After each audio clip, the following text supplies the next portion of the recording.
안녕하세요. 저는 두 아이를 키우고 있는 40대 주부입니다. 사연 읽어주시는 분 목소리가 좋아서 종종 집안일 할 때 라디오 대신 듣고 있는데요. 오늘은 용기를 내서 제 이야기를 한번 해보려고 합니다. 여기 사연 보내시는 분들 못지않게 저 역시 나름 파란만장한 삶을 살아왔거든요. 우선 저는 보육원 출신입니다. 부모 없는 아이들을 성인이 될 때까지 보살펴주는 기관으로 흔히들 고아원이라고 하죠. 거기엔 태어나자마자 버림받아서 부모 얼굴조차 모르는 아이들부터 돌아오지 않을 친부모를 기다리는 아이들, 부모가 싫어서 도망친 아이들 등 정말 많은 아이들이 모여 살았어요. 저 같은 경우는 좀 늦게 들어온 케이스였는데요. 그래도 엄마가 저를 10살 때까진 혼자 아등바등하며 키워주셨거든요. 아빠 얼굴은 한 번도 본 적이 없었어요. 그냥 태어났을 때부터 제 옆엔 엄마뿐이었고 자연스럽게 아빠 없이 자랐던 것 같습니다. 엄마는 여자 혼자 몸으로 저를 키우기 위해 정말 열심히 일하셨어요. 시장 나물 장사부터 남의 집 식모살이, 식당 설거지 일 등등 가끔 술 드시면 난 너 키우려고 몸 파는 일 빼곤 다 해봤어. 근데 이 박복한 팔자는 어쩔 수가 없나 보다. 왜 이래도 이놈의 지긋지긋한 가난은 떠나질 않누. 하며 울기도 하셨죠. 그런 엄마를 보면서 어린 나이에도 일찍 철이 들었던 것 같아요. 학교고 뭐고 빨리 어른이 돼서 돈을 벌고 싶었어요. 그래서 엄마를 하루라도 쉬게 해주고 싶었습니다. 하지만 엄마는 제가 어른이 되는 걸 기다리는 게 너무 힘들었나 봐요. 새 들어 살던 지하방에서 월세가 6개월치 넘게 밀려 결국 집주인에게 쫓겨났던 날이었죠. 엄마는 저를 데리고 버스를 탄 뒤 아주 멀리 갔어요. 제가 엄마 어디가? 하고 묻자 맛있는 거 먹으러 하고 대답하셨죠. 저희가 도착한 곳은 중국집이었어요. 그리고 제가 아무리 졸라도 절대 사주지 않던 짜장면과 군만두를 사주셨죠. 어린 마음에 이게 웬 떡이냐 하고 허겁지겁 먹었던 것 같아요. 그때 그 짜장면 맛은 아직도 잊을 수가 없어요. 엄마는 본인 건 시키지도 않고 제가 먹는 걸 그냥 물끄러미 바라보기만 했습니다. 제가 엄마도 먹어 하고 권해도 아니야, 너 다 먹어. 엄마는 배불러. 하는 소리만 하셨죠. 그리고 엄마는 제 손을 잡고 또다시 버스를 탔어요. 날이 저물어 컴컴해질 때쯤 엄마는 버스에서 내려 저를 어떤 커다란 건물 앞으로 데려갔습니다. 그리고는 영서야, 엄마 배가 너무 아파서 잠깐 화장실 갔다 올 테니까 여기 얌전히 있어. 알았지? 하고 말했습니다. 저는 너무 무서웠어요. 그래서 엄마, 나도 같이 가. 하고 엄마를 붙잡았습니다. 하지만 엄마는 무서운 얼굴로 안 돼. 여기서 꼼짝 말고 기다려. 엄마가 안 오면 여기 안에 들어가서 기다리고 있어. 알았지? 하고 대답한 뒤 그대로 떠나버렸습니다. 저는 한참 동안 엄마를 기다렸어요. 새벽이 지나 날이 밝고 마침내 그 건물 안에서 어른들이 나와서 저를 발견할 때까지요. 눈치채신 분들도 있겠지만 엄마가 저를 두고 간 곳은 보육원이었습니다. 이름이 뭐냐, 몇 살이냐, 엄마는 어디 있냐 묻는 보육원 선생님들 앞에서 아무 말도 못하고 그냥 엉엉 울기만 했네요. 10살은 어린 나이였지만 그렇다고 엄마가 자길 버렸다는 것도 모를 만큼 마냥 어린 나이는 아니었으니까요. 직감적으로 엄마가 다신 돌아오지 않을 거라는 걸 깨달았던 것 같습니다. 보육원에서 전 그렇게 인기 있는 아이는 아니었어요. 보육원에서 아이를 입양하는 분들은 참 좋은 분들이잖아요.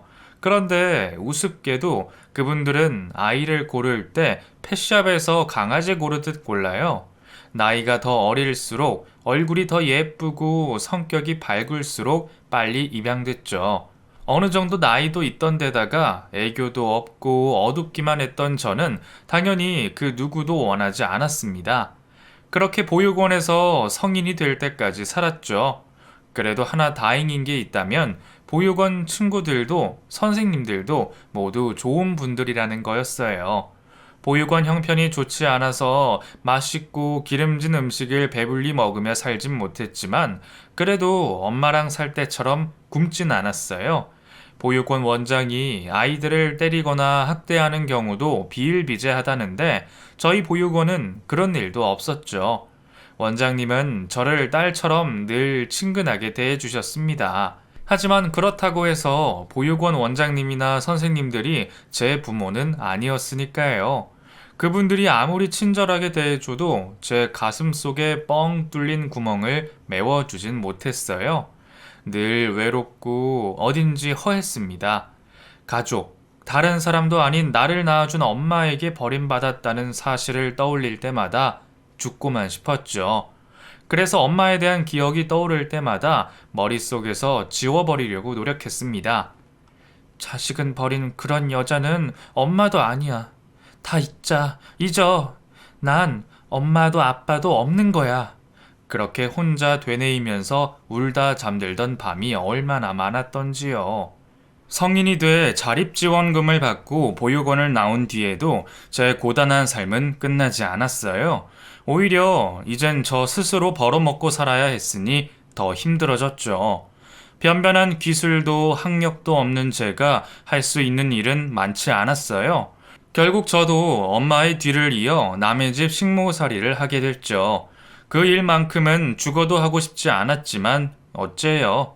어릴 때 보고 배운 게 엄마가 식모살이 하던 것밖에 없는데 게다가 성격이 워낙 내성적이고 소심해서 사람들을 상대로 하는 장사나 식당일 같은 건 영 체질에 안 맞더라고요.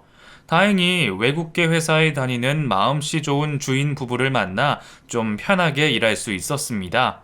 숙식 제공이 안 돼서 따로 고시원에서 살아야 했지만 보수도 좋고 일도 어렵지 않아 꽤 오래 일했어요. 그날도 출근해서 평소처럼 집을 치우고 반찬을 만드는데 갑자기 초인종 소리가 울리더군요. 주인 부부는 이미 출근해서 없을 때라 택배 기사인가 싶었죠.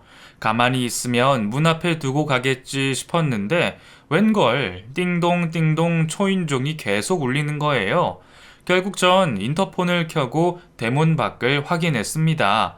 그러자 웬 남자 얼굴이 보이더라고요. 전 잔뜩 경계한 채로 누구세요? 하고 물었습니다. 그러자 남자가 짜장면 배달원인데요. 그 평소 그릇을 밖에다 놔두셔서 가져갔는데 오늘은 안 보여서요. 하더군요. 그제야 전 개수대 안에 있던 짜장면 그릇 2개를 떠올렸습니다. 아마 간밤에 제가 퇴근했을 때 주인 부부가 짜장면을 시켜 먹고 그릇 내놓는 걸 깜빡한 것 같았어요. 저는 설거지해 둔 그릇을 꺼내 허둥지둥 대문 밖으로 나갔습니다.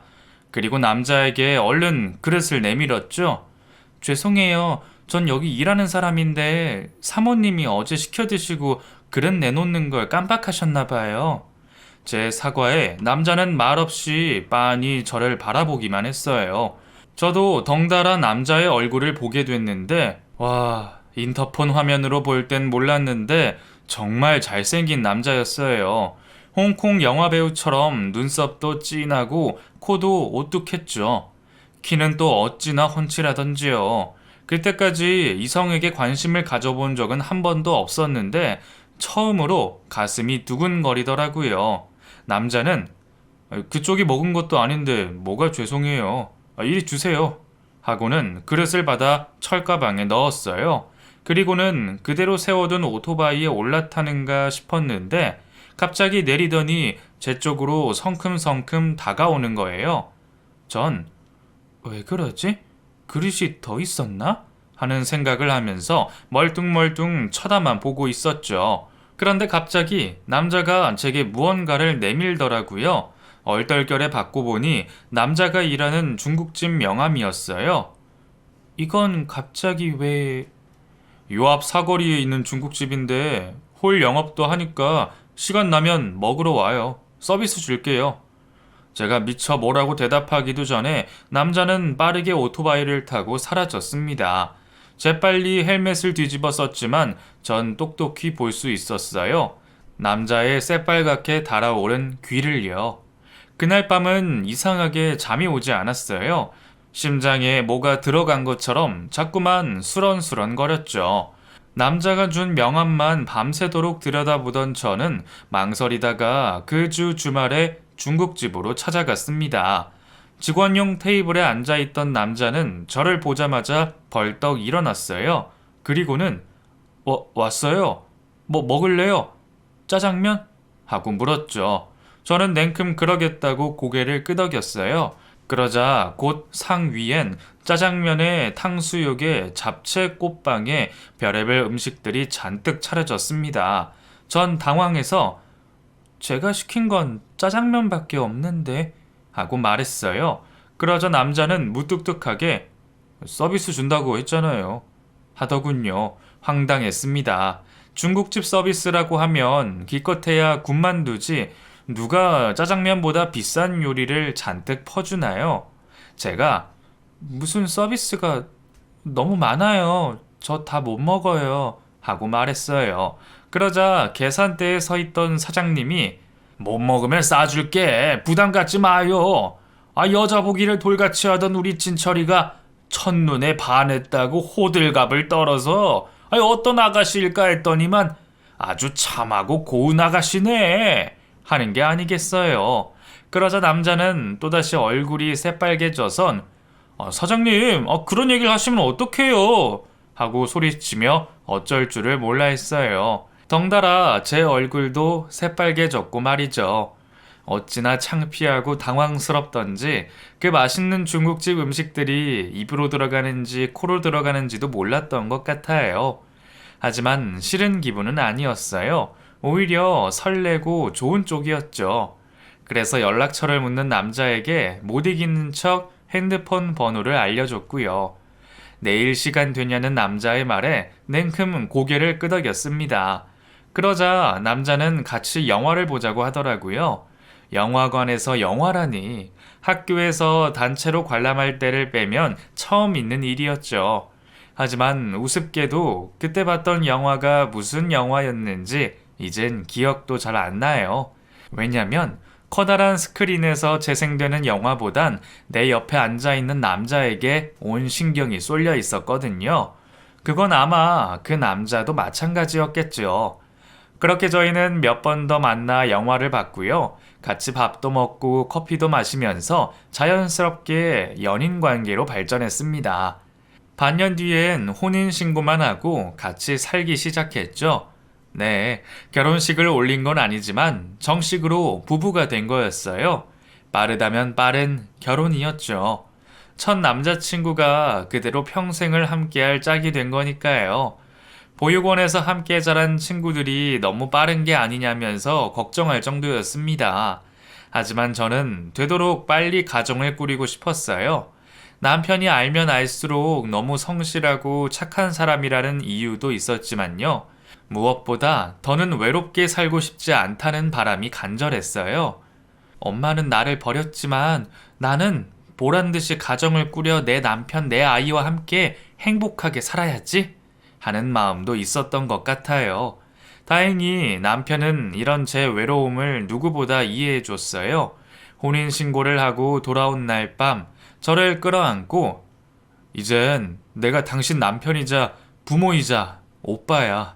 난 가진 것도 없고 변변한 능력도 없는 놈이라 당신 손에 물 한 방울 안 묻히고 살게 해주겠다. 평생 호강시켜주겠다. 이런 말은 못하겠지만 그래도 이거 하나는 약속할게. 당신 평생 외롭게 하진 않을 거야. 누구 하나 죽는 날까지 평생 함께 할 거야. 하고 속삭였죠. 그 말에 아이처럼 펑펑 울었던 것 같아요. 어릴 때부터 가슴 속에 뻥 뚫려 있던 구멍이 그제야 메워지는 기분이었죠. 결혼 생활은 행복했습니다. 남편은 정말 저를 사랑해줬고요. 시골에서 농사 짓고 계시는 남편의 부모님도 좋은 분들이었어요. 문제가 하나 있다면 여전한 가난뿐이었습니다. 저를 버린 엄마의 말처럼 정말 박복한 팔자는 어떻게 할 수 없는 건지 남편과 둘이서 아무리 벌어도 지긋지긋한 가난은 떨어질 생각을 않더라고요. 돈이 좀 모일만 하면 시부모님이 아프시고 집을 옮겨야 하고 아이가 생기고 무언가 자꾸만 돈 새어 나갈 일이 터졌습니다.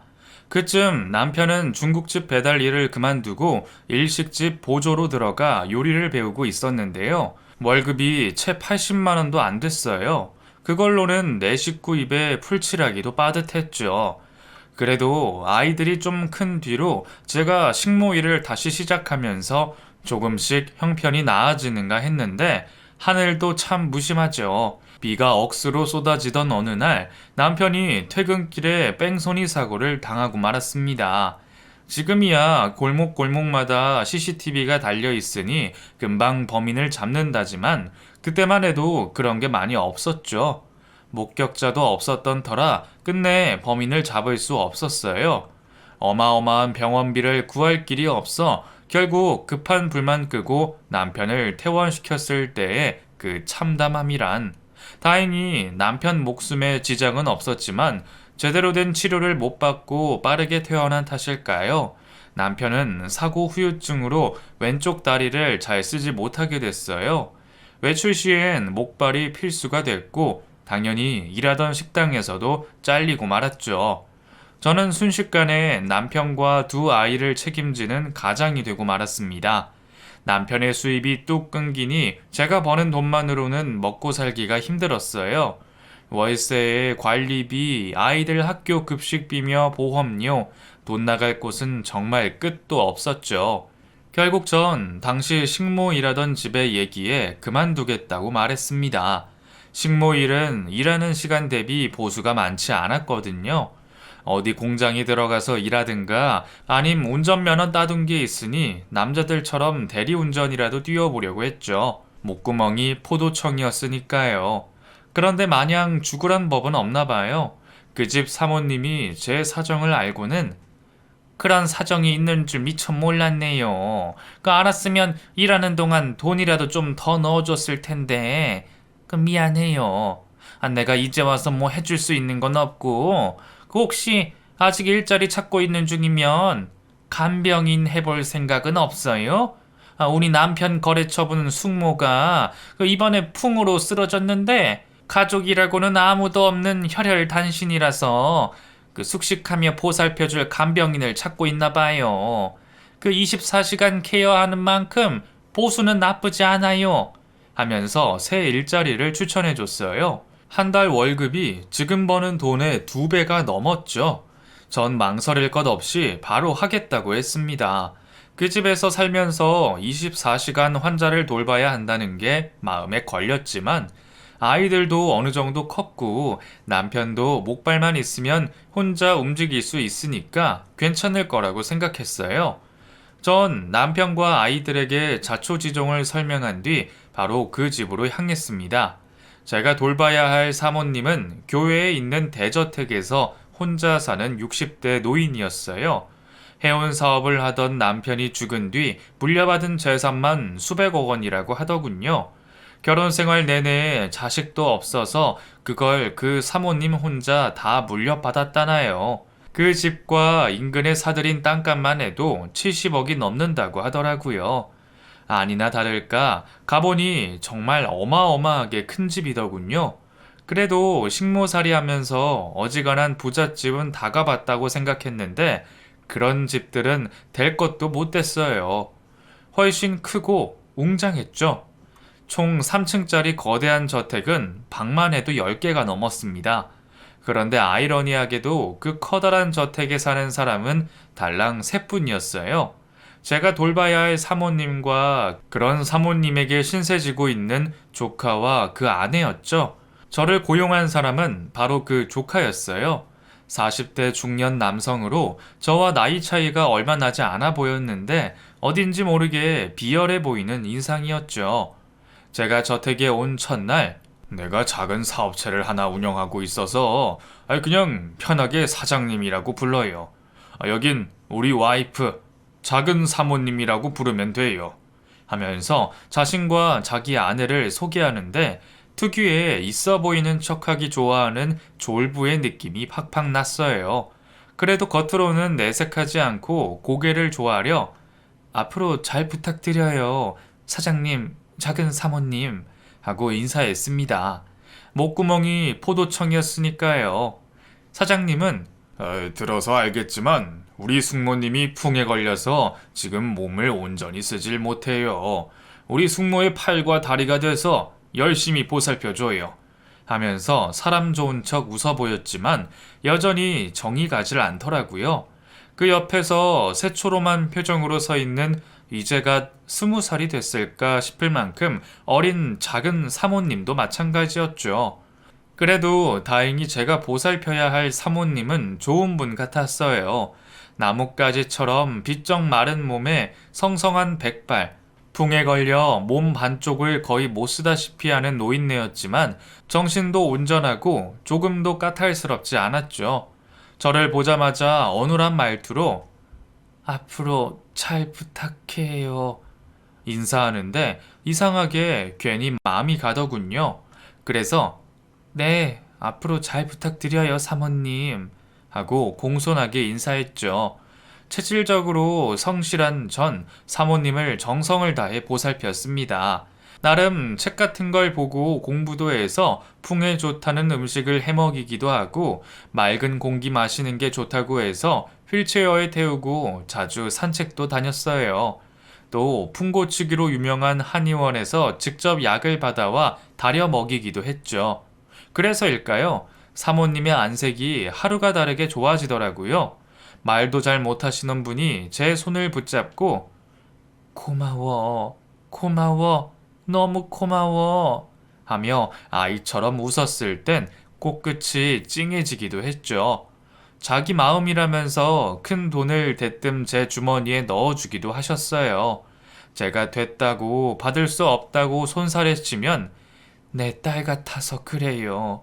이 늙은이 마음이라고 생각하고 하고 어눌한 말투로 계속 돈을 권하셨죠. 그럼 전 못 이기는 척하고 받아 넣었어요. 사모님이 자기 딸 같다면서 챙겨주는 게 단순히 말뿐이라는 걸 알면서도 이상하게 좋더라고요. 그러던 어느 날이었어요. 늘 밖으로만 돌고 코빼기도 안 비치던 조카 부부가 저를 호출했어요. 내심 전 보너스라도 주려고 하나 기대했죠. 사모님의 병색이 제가 온 이후로 정말 많이 좋아졌으니까요.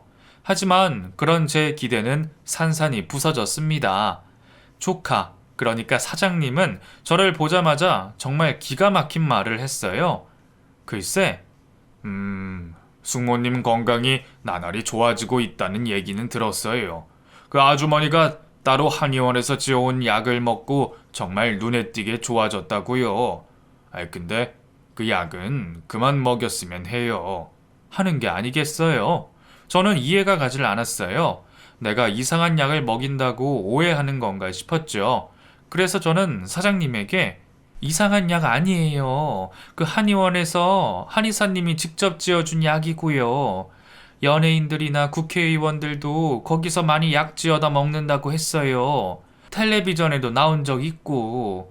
그 의심스러우시면 사장님이 저랑 같이 그 한의원 한번 가도 돼요. 하고 말했습니다. 그러자 사장님의 표정이 더욱 곤혹스러워졌어요. 사장님은 아니 꼭 그럴 필요는 없고 아무튼 그 약은 이제 먹이지 마세요.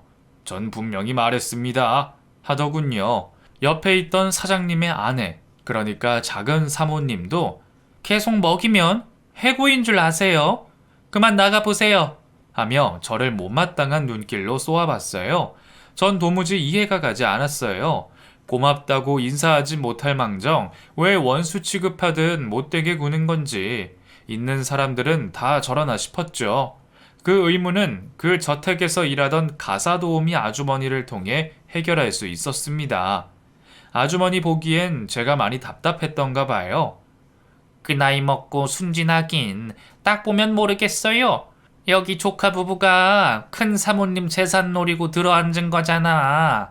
그 사모님이 유언장에 전 재산 다 자기한테 물려준다 그렇게 쓰길 바래서 옆에서 얼마나 알랑방귀를 뀌는데 이미 재산 반쯤은 그 부부한테 물려준다고 했을걸?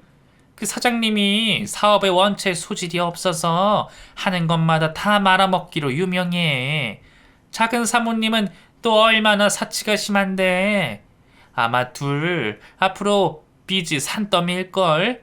그러니 내색은 못해도 사모님이 얼른 죽길 바랄 텐데 자네가 온 뒤로 사모님이 죽기는커녕 팔팔해지니 얼마나 못마땅하겠어.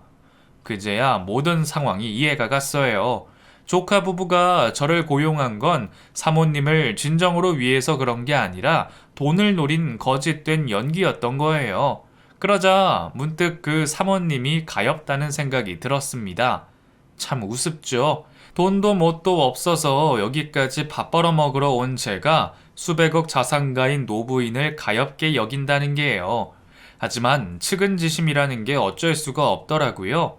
전 조카 부부의 경고에도 불구하고 계속해서 몰래 사모님에게 약을 먹였습니다. 한약 봉지를 그대로 갖고 집에 들어오면 걸릴 것 같아서 일일이 뜯어 음료수병에 담아왔죠. 또 매일 열심히 풍에 좋다는 마사지도 해드리고 체조도 시켜드리고 조금이라도 나아지길 바라면서 최선을 다했던 것 같아요.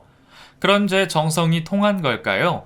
사모님의 건강 상태는 시간이 지날수록 눈에 띄게 좋아졌어요.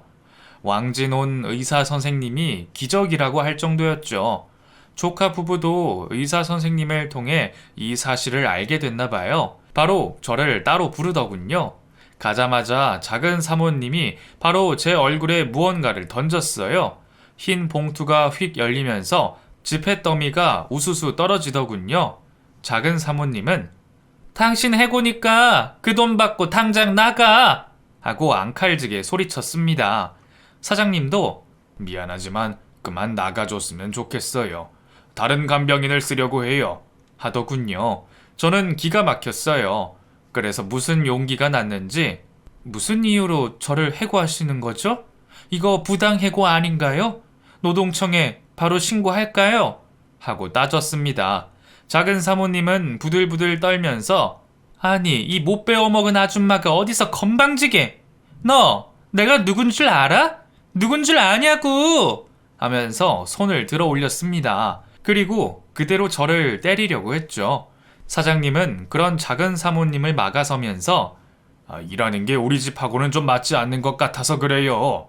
퇴직금은 넉넉하게 줄 테니 오늘부로 그만둬요. 하고 재차 말했습니다. 하지만 전 거기서 물러설 수 없었어요. 옳다구나 하고 관두면 사모님의 목숨이 위험해질 거라는 생각이 들었죠. 그래서 그래요? 과연 사모님도 그렇게 생각하실까요? 지금 바로 올라가서 사모님에게 물어볼게요. 조카분이 제가 일하는 게 마음에 안 든다면서 해고하겠다는데 사모님 생각은 어떠시냐고요? 하고 딱 부러지게 말했습니다. 그러자 사장님이 정말 무시무시한 눈길로 저를 쏘아보더군요. 솔직히 그대로 때리는 게 아닐까 싶어서 두려웠지만 다행히 사장님은 알겠어요. 해고는 없던 걸로 합시다. 나가보세요. 하더군요. 전 그 길로 얼른 조카 부부 방을 나와서 사모님 방으로 올라갔습니다. 아무것도 모르는 사모님은 어디 갔다 이제 와. 내 밥은 하더군요. 전 아무 일도 없었다는 듯이 벌써 저녁 드실 시간이네. 금방 가져다 드릴게요. 하고 말했어요. 사모님에게 이 모든 사실을 말할까 고민도 했지만 가뜩이나 아픈 노인네에게 상처 주고 싶지 않아 꾹 입을 다물었습니다. 그 뒤로 조카 부부는 저를 몇 번인가 더 불렀어요. 그리고는 혹시 그 약을 아직도 먹이고 있는 건 아니냐 체근하기도 하고요. 너무 정성껏 보살필 필요는 없어요. 어차피 살 만큼 산 노인네고 오늘 내일 하는데 언제 돌아가셔도 이상하지 않죠. 숙모님이 돌아가시면 그동안 간병했던 노고를 생각해서 내가 섭섭치 않게 챙겨줄게요. 내 말 무슨 뜻인지 알죠? 하고 은근슬쩍 사모님 보살피는 걸 소홀히 하라는 압박을 주기도 하더군요. 사람이 아닌 짐승 새끼다 하는 생각이 들어서 언젠가부터 조카 부부가 저를 호출하면 몰래 핸드폰 녹음 기능을 켜고 들어갔습니다. 이게 언제 어떻게 쓰일지는 모르겠지만 필요할지도 모르겠다는 생각이 들더라고요. 그리고 그런 제 직감은 맞아 떨어졌습니다. 평소 가사도우미 아주머니가 사모님 식사를 차리면 제가 들고 위층으로 올라가 사모님이 식사하는 걸 돕는데요. 그날따라 식사가 늦어지는 거예요. 무슨 일인가 싶어 주방으로 갔더니 가사도우미 아주머니가 화들짝 놀라 저를 보더군요. 저는 뭘 그렇게 놀라세요? 저녁 아직 멀었어요. 사모님이 배고프다고 찾으시는데 하고 말했어요. 그러자 아주머니는 응, 준비됐지. 이제 그릇에 담기만 하면 돼. 그 사모님이 좋아하는 전복죽 했어. 하면서 허둥지둥 하더라고요. 그리고는 곧 제게 전복죽과 몇 가지 밑반찬이 담긴 쟁반을 내밀었죠. 그런데 그 내민 두 손이 덜덜 떨리는 게 아니겠어요? 저는 직감적으로 무슨 일이 있다는 걸 알았습니다. 그래서 아주머니에게 무슨 일이 있었냐고 캐물었어요. 한참 아무 일도 아니라던 아주머니는 곧 충격적인 진실을 털어놨어요. 사실은 내가 아까 잠깐 화장실 갔다 오면서 봤는데 작은 사모님이 죽 냄비에 뭘 넣더라고. 아무래도 독인 것 같아. 자긴 저녁 안 먹겠대. 사장님도 그렇고. 정말 믿을 수 없었어요. 아무리 그래도 설마 살인 공모를? 전 아주머니에게 설마요. 그래도 이 죽은 혹시 모르니까 버리고 새로 끓여주세요. 하고 말하고 위층으로 올라왔습니다. 정신 차려보니 온몸이 덜덜 떨리고 있더라고요. 전 일단 사모님 곁에서 떨어지지 말아야겠다는 생각에 바로 사모님 방으로 올라갔어요. 그런데 글쎄 사모님이 침대에서 정신을 잃고 쓰러져 있는 게 아니겠어요. 전 얼른 달려가서 사모님, 사모님, 왜 이러세요? 정신 좀 차려보세요! 하고 외쳤어요. 하지만 사모님은 도통 정신을 차리지 못하셨죠. 온몸이 불에 댄 듯 뜨거웠고 식은땀을 뻘뻘 흘리면서 끙끙 앓는 소리만 냈어요. 전 바로 아래층으로 내려가 아주머니에게 자초지종을 설명하고 119를 불렀습니다. 조카 부부가 저도 모르는 새 사모님에게 손을 쓴 게 아닌가 싶었죠. 밖이 소란스러워진 걸 알았는지 조카 부부도 방 밖으로 나와 무슨 일이냐고 묻더라고요. 전 그 두 사람이 의심스러웠지만 내색하지 않고 사모님이 쓰러져서 의사를 불렀다고 했죠. 그 순간 전 봤습니다. 조카 부부의 얼굴에 스치는 회심의 미소를요. 정말 소름이 끼쳤어요. 일단 전 다시 위층으로 올라갔습니다. 사모님이 호흡이 가쁜 것 같아 조금이라도 편하게 숨 쉬라고 입고 있던 실내복 단추를 풀어드렸죠. 그런데 사모님의 가슴팍에 아주 긴 흉터 자국이 있더라고요. 그동안 사모님이 목욕은 따로 다른 도우미 아주머니 도움을 받아서 했던지라 저는 처음 본 거였어요. 그 상처를 발견한 순간 저는 온몸에 힘이 풀리고 말았습니다. 아무 말도 할 수가 없었어요.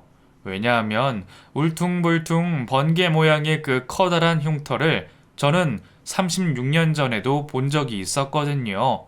바로 저를 버린 엄마의 가슴팍에서요. 당시 엄마는 술에 취한 웬 취객에게 칼을 맞아 병원에 실려간 적이 있었어요. 다행히 생명에 지장은 없었지만 솜씨가 형편없는 의사를 만난 덕에 가슴에 큰 흉이 생기고 말았죠. 아닐 거야. 그냥 흉터만 똑같은 거겠지. 사모님이 우리 엄마라니 말도 안 돼. 하고 부정해봐도 사모님의 얼굴 위에 자꾸만 엄마의 얼굴이 겹쳐 보였어요. 그렇게 정신없는 와중에 119가 도착했습니다. 전 구급대원들의 만류에도 불구하고 사모님을 따라 병원까지 함께 갔죠. 다행히 사모님의 병명은 단순 감기였어요. 조카 부부가 진짜 계략을 쓴 게 아닌가 했는데 갑작스럽게 날이 추워지면서 기가 쇠한 몸이 놀란 거더군요. 며칠 입원해서 경과를 지켜보고 괜찮아지면 퇴원해도 된다는 의사의 말을 들었을 땐 어찌나 안심이 되던지요. 그쯤 전 이미 가사도우미 아주머니를 통해 사모님의 이름과 생년월일을 확인한 상태였어요. 저를 버린 엄마의 이름과 나이와 정확히 일치했죠. 정신이 든 사모님은 제일 먼저 저부터 찾았어요. 그리고는 아이고, 덕분에 살았네. 고맙네. 고마워. 하며 제 손을 붙잡고 눈물을 흘리셨죠. 제가 본인이 36년 전에 버린 딸이라고는 조금도 생각하지 못하는 것 같았어요.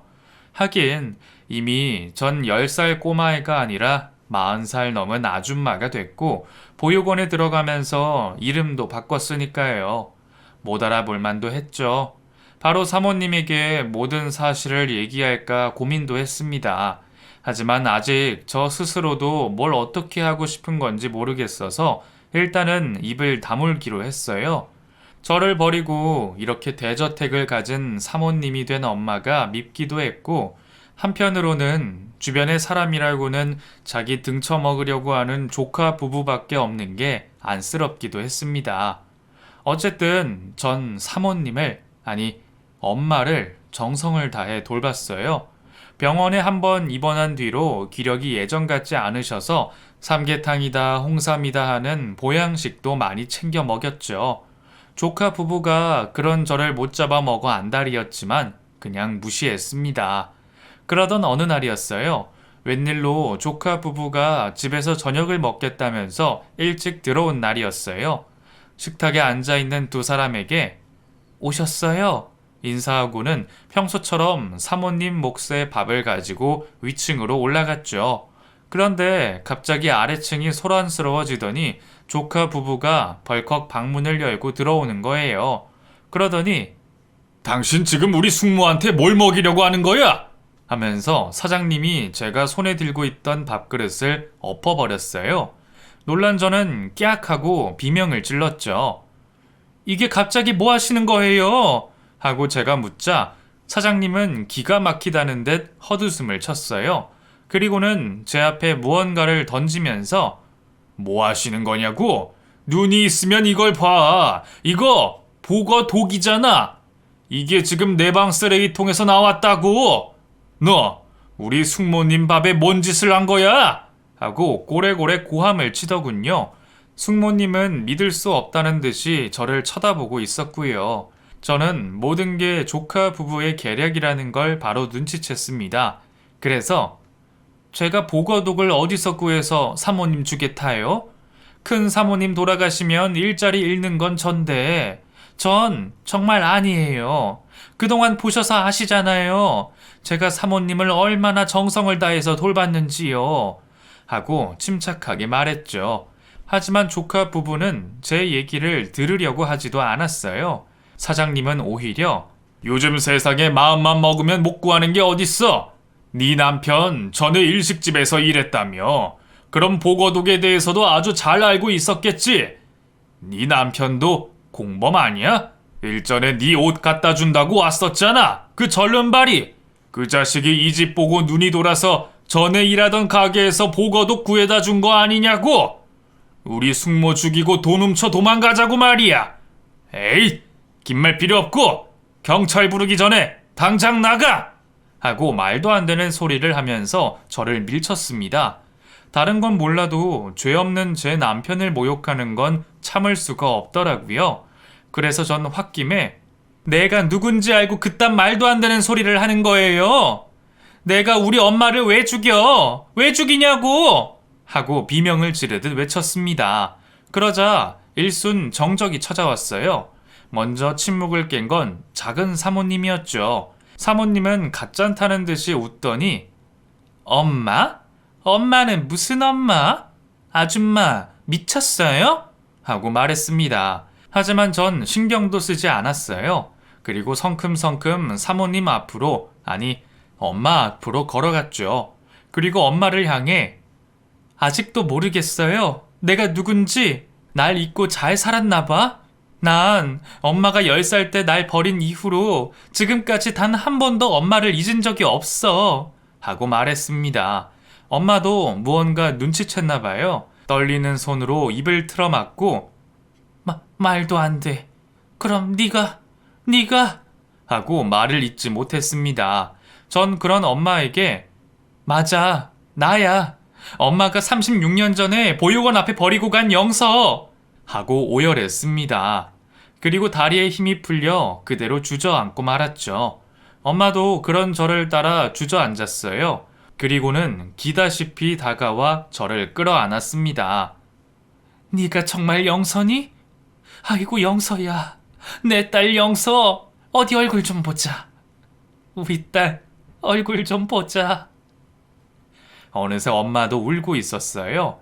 전 그런 엄마가 밉기도 하고 안쓰럽기도 하고 너무나 상반된 감정들이 교차해 혼란스러웠습니다. 엄마는 미안하다. 미안해. 엄마가 널 어떻게 잊겠니? 널 그 보육원에 버려두고 한시도 잊은 적이 없다. 몇 번이나 찾아가려고 했어. 하지만 젊을 때는 먹고 살기가 바빠서 좀 먹고 살만해져서는 차마 용기가 안 났다. 그땐 너무 오랜 시간이 지난 뒤라서 네가 날 절대 용서하지 않을 것 같았어. 너무 무서웠다. 그래도 자식 버린 애미가 어찌 두 발 쭉 뻗고 편하게 찾겠니? 맹세컨대 단 하루도 널 생각하지 않은 날이 없어. 이 두 발 쭉 뻗고 맘 편하게 잡은 적이 하루도 없어. 하면서 제게 용서를 빌었습니다. 제가 좀 더 젊었다면 그런 엄마를 용서하지 않았을지도 모르겠어요. 하지만 저도 자식을 둘이나 낳은 부모였고 그래서 엄마의 마음을 손에 잡히듯 훤히 알겠더라고요. 게다가 엄마가 풍에 걸려 오늘 내일 하는 꼴을 바로 옆에서 봐왔으니 자꾸만 마음이 약해졌습니다. 결국 저는 밀어내던 엄마를 부둥켜 안고 한참 울었어요. 그래도 왔어야지. 내가 얼마나 엄마를 기다렸는데 늦게라도 왔어야지. 와서 미안하다고 잘못했다고 했어야지. 하는 제 악에 바친 말에도 엄마는 그저 그래 맞다. 영서 네 말이 맞다. 이 엄마가 죄인이다. 죄인이야. 하며 저를 달랬습니다. 그런 저희 둘을 지켜보던 조카 부부는 어쩔 줄을 몰라 했어요. 엄마가 좀 진정이 되자 사장님은 아니 숙모님 이게 무슨 말이에요? 그러니까 이 여자가 숙모님이 어릴 때 잃어버렸다는 그 딸이라고요? 하면서 기막혀 했습니다. 작은 사모는 세상에 이게 말이 돼? 이 여자가 지금 이 집 재산 노리고 사기치는 거 아니에요? 여보, 이건 그냥 넘어갈 게 아니라 제대로 전후 관계를 확실히 조사해 봐야 돼요. 친자 검사도 해봐야 하고 옆에서 주절주절 말을 보탰죠.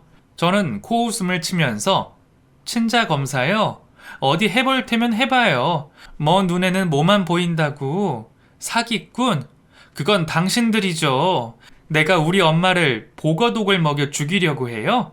그동안 우리 엄마 너무 정성껏 돌보지 말라고 약도 먹이지 말라고 한 게 누군데? 내가 그거 다 녹음해 놨어요. 이거 가지고 어디 한번 경찰서에서 만나볼래요? 하고 말했습니다. 그러자 조카 부부의 얼굴이 하얗게 질리더군요. 사장님은 뭐? 녹음을 했다고? 이 여편네가 미쳤나? 하면서 제게 달려들려고 했어요. 하지만 그런 저를 엄마가 재빨리 막아섰습니다. 그리고는 당장 내 집에서 나가! 경찰 부르기 전에! 하고 소리쳤어요. 그리고 바로 손에 들고 있던 작은 열쇠고리 같은 걸 누르더군요. 곧 삑삑 하는 경고음 소리가 울리기 시작했습니다. 보안업체를 부르는 긴급 호출 콜이었죠. 엄마는 그동안 내 재산 노리는 거 알면서도 그냥 눈 감아줬다. 외로운 노인네한테 와서 싫은 내색 없이 단소리만 내뱉는 게 나쁘지 않았으니까. 어차피 재산은 다 사회에 환원할 생각이었지만 일정 부분 너네들 몫을 위해 남겨두려고도 했어. 하지만 욕심을 부려도 분수가 있지. 돈에 눈이 멀어서 지 숙모를 죽이려고 하고 그것도 모자라서 우리 딸한테 그 죄를 덮어씌우려고 해. 오늘부로 너네는 국물도 없다. 경찰 불러서 콩밥 안 먹이는 게 내 마지막 배려니까 당장 내 집에서 나가! 하고 따박따박 말하더군요. 어버버하던 조카 부부는 보안업체가 도착하는 소리가 들리자마자 그대로 불이 나게 도망쳐버렸습니다. 하지만 조카 부부는 거기서 물러난 게 아니었어요. 엄마가 제게 모든 유산을 물려주겠다고 하자 바로 소송을 걸었죠. 제가 친딸이 아니라 사기꾼이라면서요. 하지만 누가 뭐라고 해도 전 엄마의 딸이었고 조카 부부가 저희 엄마를 죽이려고 했다는 증거도 버젓이 제 핸드폰에 남아 있었기 때문에 두려울 게 없었어요. 지리멸렬한 법정 싸움이 이어졌지만 결국 제가 이겼죠. 두 사람에겐 살인미수죄와 공모죄 등이 성립돼 실형이 선고됐습니다. 뿌린 대로 거둔 셈이죠. 저는 엄마 곁에서 이젠 간병인이 아니라 딸로서 많은 시간을 함께 했습니다. 예전처럼 밥과 약도 챙겨드리고 함께 산책도 가고 목욕도 하고 잃어버렸던 모녀간의 시간을 다시 조금씩 되찾아 나갔죠. 전 엄마의 권유대로 남편과 아이들을 불러서 함께 저택에서 생활했습니다. 다행히 처음엔 어색해하던 남편도 곧 장모님, 장모님 하면서 넉살을 부리고 아이들도 잘 따르더라고요. 병색이 완연하던 엄마의 얼굴엔 어느새 웃음꽃이 가득 피었죠. 엄마의 병도 나날이 좋아졌습니다. 풍은 완전히 나아서 거동이 좀 힘들긴 했지만 혼자서 식사도 잘하시고 몸도 잘 가누셨죠. 아마 수십 년간 버려뒀던 딸을 위해 마지막 힘을 다 쥐어짜냈던 게 아닐까 싶어요. 건강해 보이던 엄마는 2년 뒤에 갑작스럽게 심장마비로 눈을 감으셨거든요.